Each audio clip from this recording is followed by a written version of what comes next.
Baik, terima kasih. Masya Allah, tabarakallah, kita kembali di Damai Indonesiaku. Nah, kita sekarang sudah masuk dalam sesi tanya jawab. Masih semangat ya Bapak Ibu? Apalagi yang udah baru nerima hadiah nih.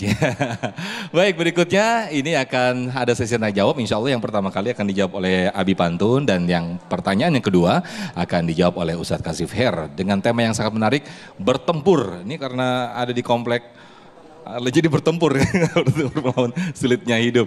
Baik, kami persilakan Ananda Salsa untuk bisa berdiri untuk mengajukan pertanyaan. Silakan. Ya, sudah nyala Ananda Salsa? Assalamualaikum warahmatullahi wabarakatuh. Waalaikumsalam warahmatullahi wabarakatuh. Izin sebelumnya Ustadz mau pantun juga nih. Wih, cakep. Belum ya? Belum. Jalan-jalan bersama Maman. Cakep. Pulangnya beli durian. Cakep. Terima kasih kepada Ustadz Taufikur Rahman atas tausiah yang disampaikan. Iya, duriannya ingat. Langsung ke Bekasi. Balas, iya. Cakep. Kembali kasih. Terima kasih Ustadz. Baik Ustadz, Ya, tadi tausiahnya perihal kesulitan hidup gitu ya. Tadi ada 3 shot yang Ustadz sampaikan. Yang pertama adalah sholat, sabar, dan sodako.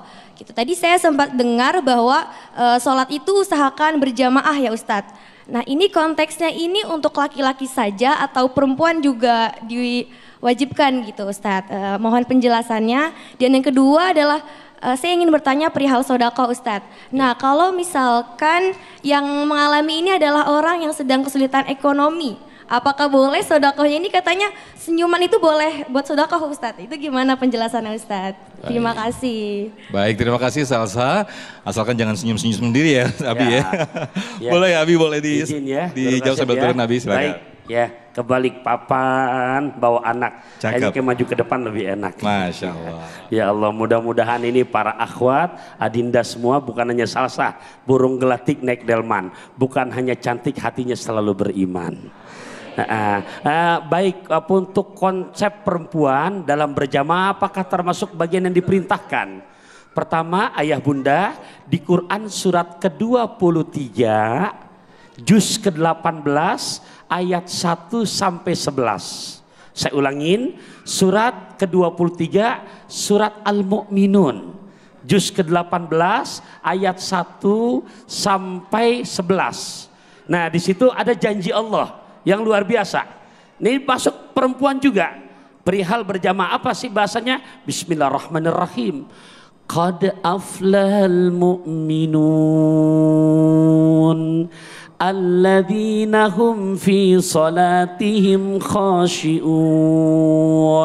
walladzina hum 'anil lagwi mu'ridun walladzina hum lizzakati fa'ilun walladzina hum li furujihim hafidun illa ala azwajihim aw ma malakat aymanuhum fa innahum ghairu malumin faman ibtagha wara'a dzalika fa ulaika humul adun walladzina hum li amanatihim wa ahdihim ra'un walladzina hum ala salawatihim yuhafidun ulaika humul warithun alladzina yarisunal firdausa hum fiha khalidun. Ya Allah, Allah berjanji warisannya besok dapat surga Firdaus. Luar biasa, ini janji Allah. Nah, konsep di awalnya qad aflaha. Sungguh bukti telah sukses. Sungguh bukti telah menang. Sopo, siapa? Lihat subjeknya, al-mu'minun, orang-orang yang beriman. Yang bagaimana kriterianya? Alladzina, orang-orang yang hum, mereka fi sholatihim, di dalam mendirikan sholat mereka khosiun, penuh konsentrasi. Bapak Ibu, berat buat konsentrasi kalau sendirian. Kenapa? Datang ke Masjid Jami Al-Barkah, rakaat pertama masih khusyuk, rakaat kedua, ya Rob, hujan turun, ya Allah, jemuran belum diangkatin. Betul apa enggak? Dan ini bisa diraih untuk khusyuk, nggak ada lain kecuali berjamaah. Tuh. Kenapa? Saya rasa waktunya sangat singkat untuk menjelaskan kenapanya. Intinya berjamaah. Ustadz, apakah perempuan tetap dianjurkan? Ya Allah, para bunda, semoga Allah izinkan dia bisa segera ziarah ke makam Nabi kita Muhammad yang langsung di Madinah Al-Munawwaroh. Ya, mau gratis? Beli luwak white coffee. Oke, saya teruskan. Nah itu terutama para bunda, terutama adinda nih, kenapa? Ada pintu 25. Pintu 25 itu bukan baru sekarang. Pintu 25 itu dari zaman Nabi udah ada khusus untuk perempuan. Untuk siapa?